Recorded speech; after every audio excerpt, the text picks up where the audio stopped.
you ever wondered if at all ODM coalition together with Raila Odinga won these elections? Have you ever wondered the kind of leadership we'll be having? Because I'm actually thinking that we dodged a bullet. We have this issue where since this broad-based government was formed, we have seen MPs from ODM ranting rubbish. And I even looked at a clip where we had this woman rep of Homa Bay County speaking in some podium. And I don't know who told politicians that Kenyans right now are interested in back and forth politics like the way they are doing with Rigathi Gachagua. Because honestly, Kenyans are not interested. We have passed that era of where we are waiting to vote because which MP is actually the loudest about defending a politician. Ile politics ya sisi ndo tunasaidia baba pale juu. Hiyo ni politics saizi imeisha, and Kenyans are actually keen on whatever is happening in this country. So apparently there is a video trending about this MP that was driving on wrong side. Actually, I support Larry Madowo because I have seen such a scenario. And by the way, these MPs are told nothing on those roads, including the traffic police cannot manage them. So this man was actually saying, pelekea Ruto taka. Then now, Larry Madowo decided, I'm not taking this clip to Ruto. I am taking it to Kenyans. And Kenyans, actually, I'm just overjoyed with whatever I'm seeing on the social media about that alleged Kibera MP. Actually, he looked like a goon. And he was like, pelekea William Ruto. And I want to tell this to William Ruto categorically. Actually, your era has been the most pathetic era we've ever seen since actually I was born. Actually, saizi ndo tunapata Kenya iko pahali politicians don't follow the law. They are the goons because they know very well that if you go to complain or if you demonstrate, they will send you goons. So they are the goons. They are the thieves. So we are having an era where our leaders are actually the criminals and nobody, absolutely no one, can take action against them. So guys, have you ever wondered what would have happened if actually ODM coalition won this election? Did we actually dodge a bullet? Thank you. Raila Odinga ampiga Ruto jenga. Raila Odinga amemwepa Ruto. I was seeing this coming. Nilikuwa najua Raila Odinga amekuwa mjanja kwa Ruto in the name of sickness. Raila Odinga might not be sick. He may not be sick as many people are perceiving that Raila Odinga is sick. And maybe if he is, then ni homa kidogo tu. Lakini politically Raila is very intelligent. Odinga has discovered Ruto hana ground. Ruto amepoteza umaarufu na time imeisha. So the only option that is remaining is only one. Time imesonga, tunakaribia uchaguzi, because as from next year we are talking, the other year we are going to elections. Kumetokea na mambo ya by-elections in the country. About 17 positions are vacant.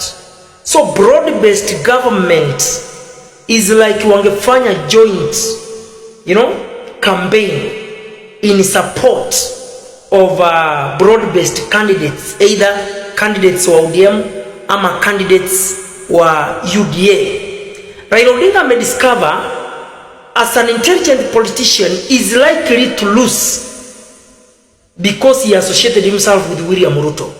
Maeneo bunge mingi ODM ijaweka candidates because Odinga ameread badala ya kuaibika after elections waje tuwaje kuweka candidates.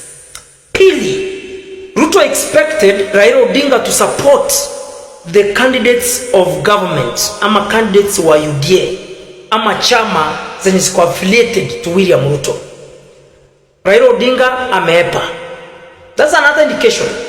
Raila Odinga will reservice back after by elections, after IBC may clear candidates, wame produce paper, wame submit papers kwa IBC. Na hivyo ndio Raila Odinga is planning to do it. That's why nasema Raila Odinga ampiga Ruto jenga. William, you know I told you William, Raila Odinga was the architect of removal of Rigathi Gachagua. That is the truth, and that was a political arrangement. But alikuwa anaelewa blame itaingia kwako. Alikuwa anajua utapoteza a significant constituency from Mount Kenya, whereby you lost about 4 million votes. Where are you going to get this replacement? And you tell people you'll serve as a 2-term president. Politics is about numbers. You have lost significant numbers from Mount Kenya. If Odinga wanted to save you and was sincere to save you as William Ruto, ama Raila angetaka kusave Rigathi Gachagua, by then angekataa wabunge wake wa ODM wasimbichi Rigathi Gachagua, because blessings za Raila Odinga to William Ruto kuimbichi Rigathi Gachagua was real. That's why it happened. So that's why I'm saying the architect of Gachagua's impeachment was Raila Amolo Odinga. And now Raila knew by him doing so, William Ruto will lose the significant constituency that controls numbers. Na Raila alikuwa anajua basi ukiniamini mimi kama Raila nitakusaidia, so impeach Gachagua first. So Ruto akapoteza the constituency from Mount Kenya, akabank on Odinga's support. Odinga sasa amempiga chenga, sasa onekani Ruto has lost it. That is how it has worked. So dangerous. So let me say this, and this is important. William Ruto lost Gusii votes. William Ruto lost Ukambani votes because Odinga is not going to support you. In Gusii community, Raila Odinga will not support you. Zile kura Raila alikuwa anapata Kisii, Nyamira, Ukambani, Nairobi, Western Kenya, hasiendi kwa Raila, zinaelekea kwa team opposition, team united opposition, whereby Odinga is going to join team united opposition.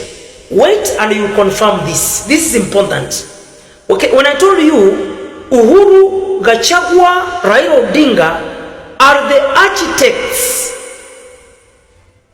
that will propel the agenda of Dr. Fred.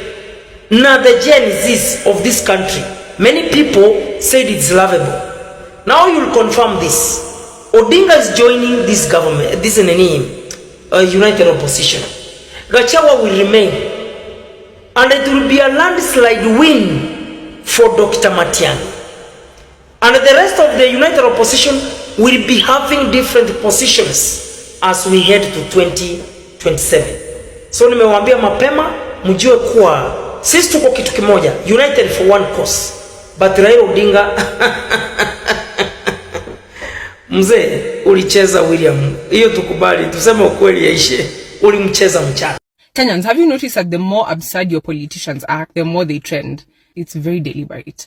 Because when power wants to hide, sometimes it acts stupid. Let's get into it.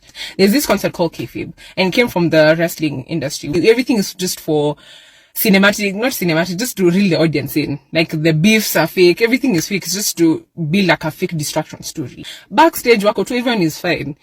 Trump has used it so well, and now what I'm about to say is not my thoughts. They're not my thoughts. I watched this man on a reel like 2 days ago. Anyways, he was saying basically, what's his name? Trump has done this so well because we think of fascism as cold, hard, stoic. Hitler, Mussolini, just then an idiot like Trump comes in and people are just like, how much damage can that man do? He's actually fascist, but you can't see it because he's coming with jokes. That's kayfabe, and that's what Ruto is actually doing in this country. Sometimes the sacrifice is looking stupid to actually be powerful and we're not clocking it. So here is how it works. In the political arena, you do something so ridiculous that people have to talk about it. He's baiting you into making fun of him. He's willing to sacrifice that if he's going to remain in power. So when people are making memes, reposting, commenting how the president is so stupid, like the Moyale to what road. Meanwhile, finance bill was not for you. Internationally, the deals he's making are not for you. Karura right being tarmacked, not for you. No one asked for that. Take that early moment in this man's presidency when he said Mambo ni matatu. He publicly threatened a billionaire. And we made it into a meme, a joke. We were kicking about it. There was nothing funny about that. And then a year and a half later, peaceful protesters were killed. We made a joke about someone being threatened at the beginning of this presidency. We rolled with it. It became a reality. That's exactly the whole thing with meme culture in Kenya. There's nothing funny about it. There's even this one politician who didn't finish primary. People keep on making fun. We all know who I'm talking about. But he has more power and money than you. So who's laughing now? It's not you, huh? So when we allow these things to happen, meanwhile, everything is being taken away from us. We are not the smart people. The same people who are doing that, you think of them as being dumb because of the things that they're doing front-facing. They're using their stupidity as a shield. They're not actually stupid. And this is the guy, they're using classism and elitism because you think umesoma, sindio, you think you're smarter than your president. Wanakupatia cinema ya bure and you're eating it up. You're reposting, you're making this man more famous than he ever should have been. Go 1 month without anything he says that's so outrageous. Just don't comment, don't interact because you're feeding into it. The next time you guys want to make a meme about something, ask, is this really funny or am I participating in my dehumanization? Kenyan politicians don't know that you hate them. And I'm saying this because, of course, we'll be like, this person is corrupt, this person voted yes for the finance bill, this person does not pass bills in parliament, they don't do anything. But then when they come to the estates, mnawa receive, wakikuja church, mnawa receive, mnawa invite kwa different places. You guys take campaign money. Whatever places mnawapata, you're just asking them for money instead of mwaulize why they're not doing what they're supposed to do. Because I mean, if me, for example, if people are saying that they hate me, but when I go somewhere, they are receiving me, clapping for me and asking me for money, I wouldn't think that they hate me, or I wouldn't think that it's that deep. If I'm stealing billions, na nakuja mahali na wapatia 100k, na mnani receive na mnaniita kiongozi, I wouldn't assume that you hate me. Actually, ningekuwa more motivated kuendelea kuiba juu naona hakuna kitu inawasumbua. So can we start showing Kenyan politicians that we actually hate them? Boo them, heckle them, don't say hi to them. Please stop being free. And I've always used this analogy that Kenyan politics, the Kenyan polity is like a big prison where every 5 years, the prisoners are given an opportunity to choose the chief warden. So the wardens get into a very vicious fight of promising prisoners how they can, if they made them the chief warden, how they'll improve the life within the prison. Maybe if you may get it regularly, allow some TV, allow more time in the sunshine. All right. But none of them says they're going to destroy the prison. So when there's an attempt to destroy the prison, like the Genzs are trying to do, to say that this time we want good governance, we can't go with these things like that. Okay. They circle their wagons, they go back, they forget about the fight they had about who is the chief warden. They say we are all wardens. There's enough for us as wardens. If the prison goes, our business is done. So Raila has gone back as a warden to join the fellow wardens to ensure that Kenyans stay in the prison so that he can have a job, so that Ruto can have a job, so that the other elite, political elites who have been exploiting us can have jobs and continue stealing from us. So, but at this time, the prison break cannot be stopped. Unfortunately for them, that's why now he's realizing, trying to come and masquerade that he's part of the prison break, but we are not going to allow him back in those ranks. He has strengthened his sides, People have died, and there's no playing magic with us again. Abazenga, stage. Oh, kwanza uko na voters card? Sasa voters card imeingiliana wapi na sina? Shuka utembee. Si baby mtu ana nini? Bro, voters card na wewe tembea, enda uregister kwanza. Bari yako. Poa sana. Sasa upande mbili nasikia kichwangu na mamba. Kuna ndo mbili. Uko na voters card? Voter gani sina hiyo voter hapo. Hoja register? Na siwezi kuzia panando. Si niko na saa. Shaifanya hapa. Sasa ifanye. Enda uregister kama voter ndo urudi. Wewe waiter. Yes, ni WhatsApp na nini? Niletee ugali matumbo. Ugali matumbo na wewe? Nyama githeri iko. Nyama githeri. By the way, na mko na kura, msha register kama voter. Bado. Hapa tuzi watu hawana kura. Sasa bosi naingiana aje na kuku. Enda kwanza chukua kura huko. Bwana, mkate moja ni how much? Mkate moja ni 65. 65? Basi nipe mbili. Uko na voters card? Voters card? Hii ya kupiga kura? Bado sijachukua. Enda uchukue kwanza ndio urudi nikuzie. Ai bwana. Enda chukua kwanza kura. Nimewaona kwanza na spend your day. Hadi ajaiva. Manze. Haya, Genz mnafanya nini salon? Naona mko busy. Tunashuka. Mko na kura? Final word, Jimmy. I'll allow you 30 seconds to say something to Kenyans. My dear Kenyans, we are at a turning point in our history. And I call upon you all to participate with I and we in Safina in taking Kenya through the next phase of our liberation called economic liberation. I plead with you to seize this moment, to look at every single leader that comes before you attempting to take your vote, to articulate to you the issues of your life, the issues of the day in Kenya. This is a moment for you to change history. It is our moment as a country. It was started by Genz, and we must complete this journey of liberating Kenya from the shackles of what was created in 1920 by the colonialist. You must arm yourself with that voter's card. You must participate in an election that answers your question when you X the box. It must be you you're voting for, not Jimmy, not whoever else. It is you yourself you're voting for. Your question must be answered when you're Xing that box. And that question can only be the next phase of our liberation, which is the economic. Join us in that liberation. Thank you so much. That's where we come to a close. Hi Kenyans, mi sina maneno mengi. All I want to say is Ruto must go, like yesterday. Bye. Ati black chocolate ni fine melanin bana kutoka nikapate. Kanapenda kenye mi wanapenda, so kanapenda toto chupa na haga nono.